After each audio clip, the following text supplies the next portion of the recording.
Bonjour et bienvenue au journal. C'est aujourd'hui que s'ouvre au Koweït le 3e sommet afro-arabe, une rencontre qui discutera de nombreuses questions d'intérêt mutuel, notamment la coopération économique, l'agriculture ou encore l'environnement.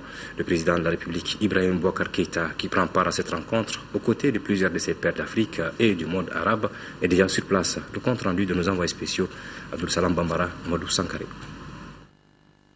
C'est après un vol qui aura duré 7h30 que le président de la République, Ibrahim Boubacar Keïta, est arrivé à l'aéroport international Koweït City.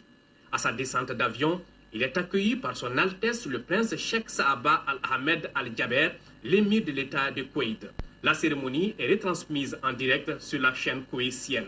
Après avoir salué les corps constitués, les deux personnalités se retrouvent pour un bref tête-à-tête dans le salon d'honneur de l'aéroport. Ensuite, le président IBK regagne sa résidence au palais de Bayern.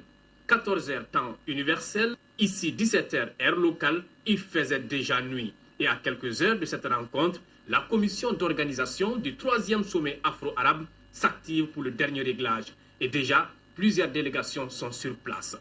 Notre pays, le Mali, attend beaucoup de ces sommets. Lors de la conférence des bailleurs de fonds sur le Mali, les pays arabes ont beaucoup contribué et s'apprêtent aussi à le faire, non seulement à cause de cet élan de solidarité internationale pour le Mali, mais aussi avec les liens particuliers que le Mali a avec le monde arabe et le monde musulman. Le sommet afro-arabe est pour nous très important et particulièrement pour notre pays. À ce sommet sont attendus plus de 50 chefs d'État d'Afrique et du monde arabe. Ouverture des travaux de la politique nationale de la ville, c'était hier matin au CICB, en présence des autorités domaniales, administratives, territoriales et communales. Il s'agissait pour les acteurs d'échanger avec les forces vives de la nation sur la vision des autorités en matière d'urbanisation et de politique de la ville et voir comment mettre en place une politique sur le développement urbain durable. Fatoumata Koni.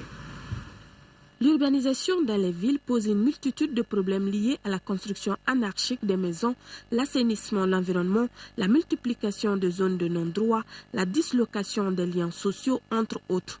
En vue de résoudre ces problèmes avec l'implication de tous les Maliens, le ministère de l'Urbanisation et de la Politique de la Ville a organisé cette rencontre. Le but est d'échanger avec les forces vives de la nation sur la vision des autorités en matière d'urbanisation. Il s'agira de la mise en place d'une politique partagée par tous sur le développement urbain durable. Une politique axée sur plusieurs aspects. À travers la dite politique, il s'agira de faire de la ville malienne un espace harmonieux de convivialité, moteur de son développement et celui de son hinterland, voire du pays tout entier. Cet objectif portera sur le renforcement des économies locales afin d'améliorer les capacités d'autofinancement des villes, promouvoir les métiers urbains et résorber notamment le chômage des jeunes. Les autorités maliennes s'attelleront à la mise en œuvre effective de cette politique, cela à travers des moyens adéquats. En définissant la stratégie, nous allons essayer d'évaluer quels sont les besoins, les moyens financiers, les moyens matériels qu'il nous faut pour mettre en place cette stratégie. Donc il ne s'agit pas d'avoir tous les moyens tout de suite, mais il s'agit de voir concrètement comment étaler cette politique sur plusieurs années afin de nous permettre d'atteindre les objectifs. Cette rencontre regroupe les services des domaines, des collectivités, de l'assainissement et de l'environnement, de l'intérieur, les agences immobilières, bref, tous les acteurs permettant l'atteinte des objectifs du développement urbain durable. Élections législatives, la délégation générale aux élections a rencontré les représentants des partis politiques pour leur présenter le fichier biométrique actualisé pour le scrutin du 24 novembre prochain. Ce fichier fait ressortir 6 566 026 électeurs, un chiffre supérieur à celui de la présidentielle, ce qui s'explique par le retour des réfugiés de certains de nos compatriotes expatriés. Toutefois, le fichier ne prend pas en compte les jeunes qui ont atteint 18 ans. Mohamed Diarra. Pour les élections législatives du 24 novembre prochain, il y aura 1451 électeurs de plus qu'à l'élection présidentielle. Paradoxalement, il y aura moins de bureaux et de centres de vote. Ainsi se présente le fichier biométrique actualisé pour ces élections à venir. Les raisons de ce réajustement ont été expliquées aux représentants des partis politiques par le délégué général aux élections. Justement, nous avons moins de bureaux de vote et moins de lieux de vote pour la simple raison que le répertoire de la région de Kidal a été ajusté. Donc les préfets, compte tenu du fait que les électeurs ne sont pas dans toutes les localités, donc les préfets les ont regroupés dans des centres et des bureaux de vote. C'est pour cela que le nombre de lieux de vote et le nombre de bureaux de vote au niveau de Kidal a baissé. Les acteurs du processus électoral ont échangé pendant 2 heures d'horloge sur le contenu du fichier biométrique. Selon le délégué général aux élections, le nombre d'électeurs réfugiés et de Maliens résidents à l'étranger ayant regagné le bercail après la présidentielle s'élève à 1481. Ce chiffre a été enregistré pendant la période des opérations spéciales de transfert. La question récurrente qui était sur toutes les lèvres, c'est bien la non-prise en compte des jeunes qui ont à présent atteint 18 ans sur le fichier électoral. À ce sujet, la DGE et certains de ses interlocuteurs ne sont pas forcément sur la même longueur d'onde. Ma grande préoccupation, c'est surtout au niveau de toute la classe politique, c'est les nouveaux majeurs qu'on doit prendre en compte, surtout pour les élections communales qui vont arriver. Mais je ne suis pas très optimiste là-dessus. Techniquement, il était difficile de pouvoir prendre en compte ces jeunes nés en 1995 parce que leurs photos et leurs empreintes digitales ne sont pas disponibles. Donc en ce moment, et au terme même de la définition de l'électeur, ils ne répondent pas, ils ne sont pas électeurs. Toutefois, l'unanimité a été faite autour de la fiabilité de ce document qui constitue le maillon essentiel du processus électoral. Vraiment, c'est satisfaisant. Parce que je n'ai jamais vu autant un travail aussi élaboré et aussi précis. Et tel présenté, j'avoue que c'est très bien fait. Le travail a été vraiment bien fouillé. Pour une fois, la DGE, je peux dire, a peu donné satisfaction aux partis politiques. À la DGE, on assure que toutes les dispositions sont prises pour la bonne tenue des élections du 24 novembre. Nous avons mis à la disposition du ministère de l'Administration électorale tous les documents électoraux que nous avons en charge d'imprimer. Déjà, vous pouvez constater qu'au niveau des 6 communes du district de Bamako, les listes électorales sont affichées comme l'exige la loi. Pour des informations complémentaires, les uns et les autres peuvent se référer aux adresses suivantes: www.dge2013.ml ou www.dge.gouv.ml. Les élections législatives démocratiques, libres, transparentes et apaisées, telle est l'ambition des autorités de notre pays et leurs partenaires. Les acteurs régionaux du processus électoral dans la région de Sikasso s'inscrivent dans la dynamique. Ils étaient en formation pour mieux réussir la mission. Compte rendu de Sekou Kounaté. En initiant la présente session de formation, le ministère de l'Administration territoriale, avec le projet d'appui au processus électoral au Mali, PAPEM-PNUD, veut donner des outils nécessaires aux acteurs régionaux du processus électoral pour mener à bien les législatives dont le premier tour est prévu le 24 novembre prochain. En termes d'objectifs, il s'agit d'informer les acteurs régionaux sur l'état d'avancement des préparatifs des élections législatives en vue d'une vision uniformisée du processus. Renforcer la capacité des acteurs régionaux sur des thèmes spécifiques tels que les conditions générales d'organisation d'élections démocratiques, les défis, enjeux des élections législatives, la fraude et le contentieux électoral. Vulgariser les outils et supports de sensibilisation électorale et d'éducation civique pour faciliter la compréhension des messages et permettre aux acteurs régionaux d'assurer un bon suivi du processus électoral. La présente initiative qui résulte de l'atelier national tenu à Bamako vise à harmoniser aussi bien les informations et les activités de terrain que les thèmes et messages de sensibilisation pour les législatives démocratiques, transparentes, libres et apaisées. Save the Children International Mali-Guinée vole au secours des enfants victimes d'exploitation qui ont été rapatriés de Mopti vers Blendio dans le Ganadougou. L'association vient de mettre à leur disposition un important lot de kits hygiéniques. La cérémonie de remise des kits s'est déroulée en présence des autorités communales sous la présidence du sous-préfet de Blendio, Wertem Sikasso, Daouda Diakité. Ils sont respectivement âgés de 6 à 12 ans au nombre de 15 et de 13 à 18 ans au nombre de 8, tous originaires de la commune de Blendio dans les Ganadougou, à recevoir des kits hygiéniques composés de savonnières, d'éponges pour bain, de moustiquaires et de pâtes dentifrice. un geste de l'ONG internationale Save Children Mali-Guinée. Tout ceci a été possible grâce au financement de l'UNICEF à travers le programme conjoint Éducation-Protection pour apporter des réponses rapides aux enfants en situation difficile. Le coût total du projet s'élève à 959 778 US$ et il cible 16 740 enfants dans les régions de Kaï, Sikasso, Mopti et Gao. Kadiatou Diallo, âgé de 16 ans, tout en exprimant la joie de retrouver sa famille, a au nom de ses camarades bénéficiaires remercié le partenaire Save Children pour cette action hautement humanitaire et les autorités administratives d'inviter les parents à une gestion efficiente au bénéfice des enfants. Ce que nous demandons aux parents, c'est de respecter les raisons pour lesquelles ces kits ont été donnés. Signalons que ce projet s'inscrit dans le cadre de la mise en œuvre du programme d'urgence d'aide aux enfants victimes d'exploitation soutenu par l'UNICEF et Save Children International Mali-Guinée.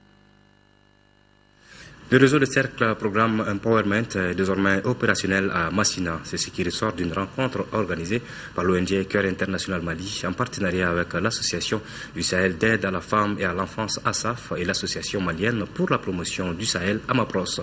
Le réseau devrait permettre le renforcement des capacités des femmes et des filles pour un développement dans l'agriculture, l'éducation, la santé et le leadership féminin. Fousseni Samake. Pendant 2 jours, les femmes du réseau Mosso Digiaton venues des 11 communes du cercle de Massina ont échangé sur les renforcements des capacités des femmes dans les domaines de la santé, l'éducation, la production, la transformation et la commercialisation des produits agricoles, l'accès des femmes aux postes de prise de décision.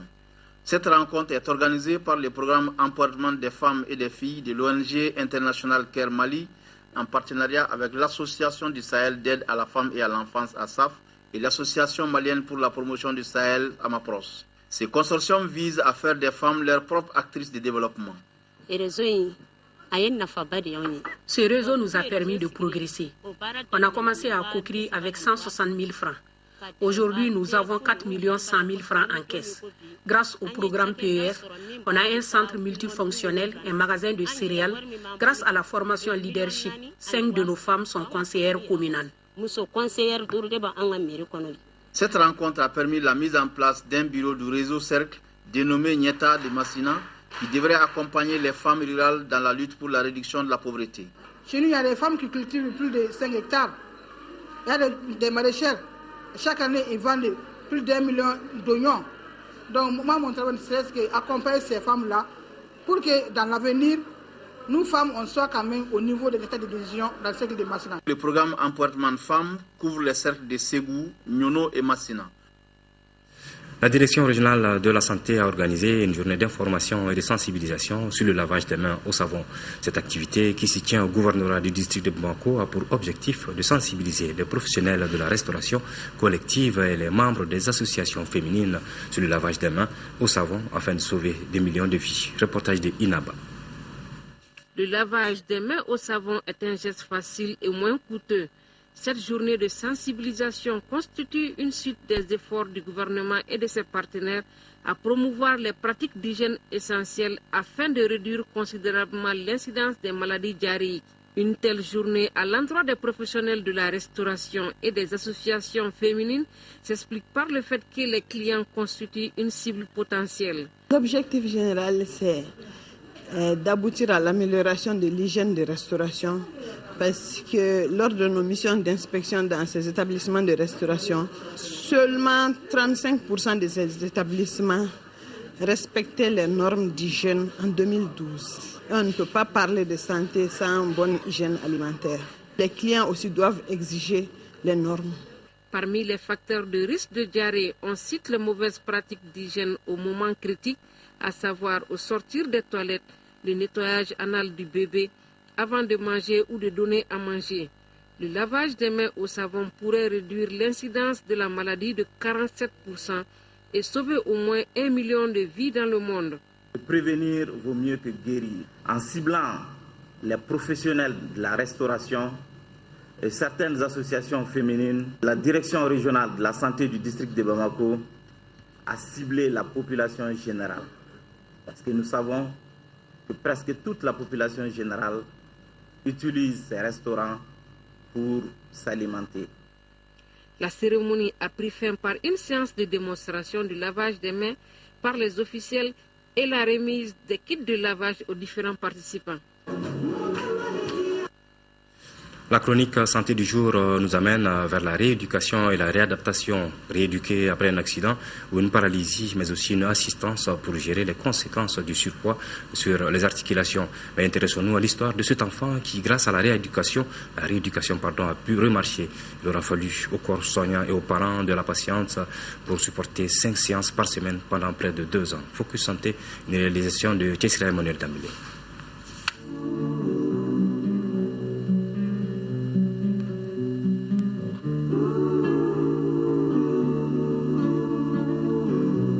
Le petit Ousmane a eu de la chance. Après son accident en octobre 2011 sur la route de l'école et le coma qu'il a traversé, personne de ses parents ou du corps soignant ne s'était imaginé qu'il allait pouvoir marcher tout seul.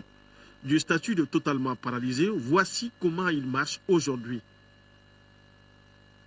Son passage au centre médical de rééducation et de réadaptation fonctionnelle en est pour beaucoup. On s'est fixé des objectifs, à savoir un enfant qui ne peut ni s'asseoir, ni se lever, il est toujours couché. Donc l'objectif était d'abord de réveiller les sensibilités, réveiller les nerfs pour que l'enfant puisse s'asseoir. Et lorsqu'il peut s'asseoir, chercher la position debout. Et lorsqu'on a atteint la position debout maintenant, essayer d'harmoniser la marche et avoir une cohérence dans les pas.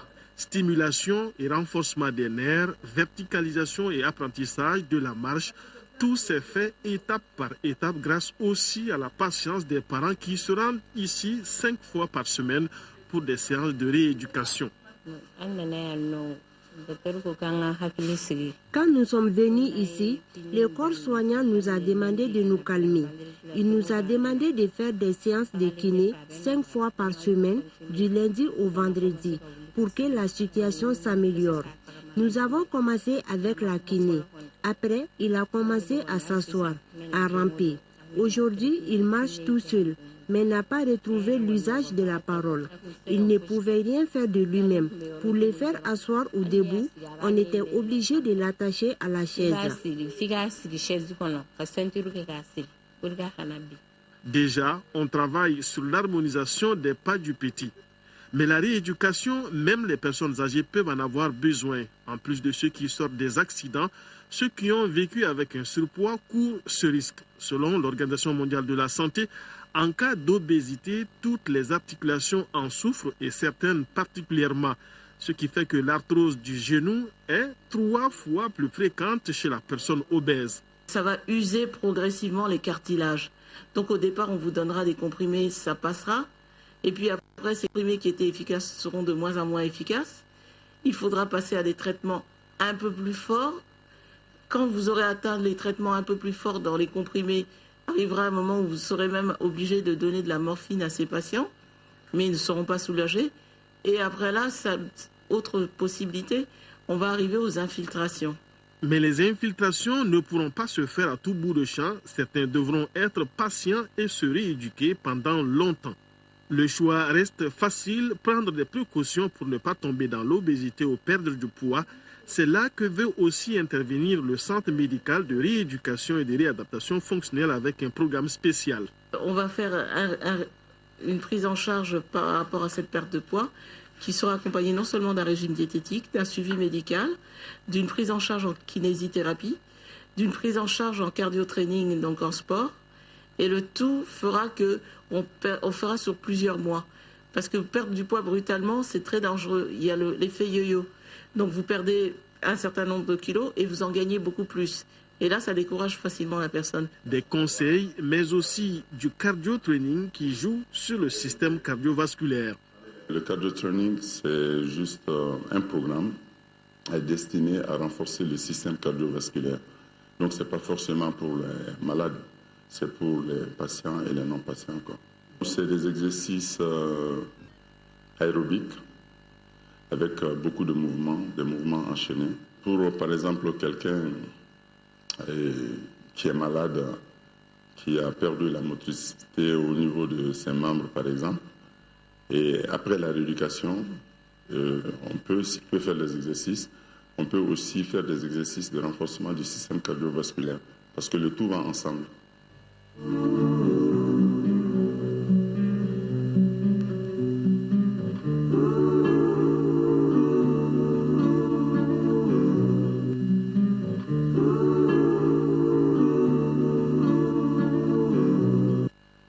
Voilà, c'est tout pour ce journal. Merci de l'avoir suivi. Prochain rendez-vous d'information, 18h-20h avec Ndei Sissoko. Merci et bonne journée de travail.